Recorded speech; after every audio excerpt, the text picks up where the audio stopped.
Samantala, Batang Transformers Program inilunsad upang turuan ng mga estudyante na itaguyod ang kapayapaan.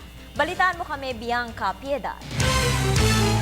Magkakaiba man ang pinanggalingan, hindi naging sukatan ang pagkakaiba sa kultura at relihiyon sa halos 50 estudyante ng high school sa inilunsad na Batang Transformers Seminar na idinaos sa Ensign Philip Sanctuary sa Pestano Farm Road sa lungsod ng Antipolo.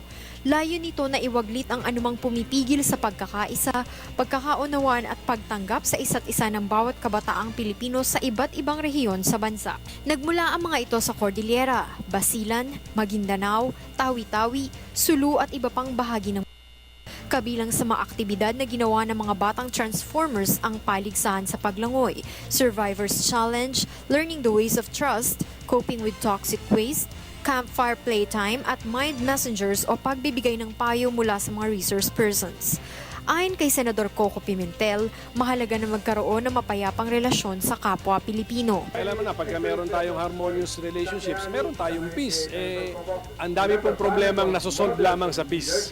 Para naman kay dating Senador Aquilino Nene Pimentel, kailangan ito ng mga kabataan upang maipabatid nila at matutunan ang tunay na solusyon sa pangmatagalang kapayapaan. Sa palagay ko, malaman na ng mga kabataan na ang solusyon hindi po baril.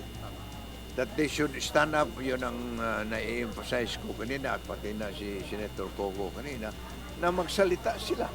They have to speak out kung ano yung sa tingin nila tamang gawin ng ating mga nasa gobyerno, mga leader natin.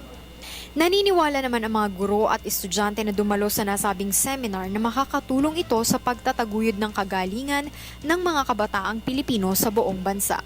Of course, they were inspired and they voiced out what they feel the changes and they participate, they suggest kung ano ang makakabuti sa ating bansa.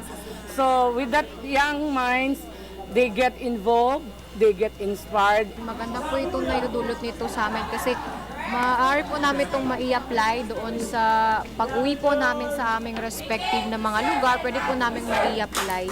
May guide niya kami sa ano pong dapat namin gawin, na dapat po kami maging ganito or ganyan sa mga kasalukuyan pong issues.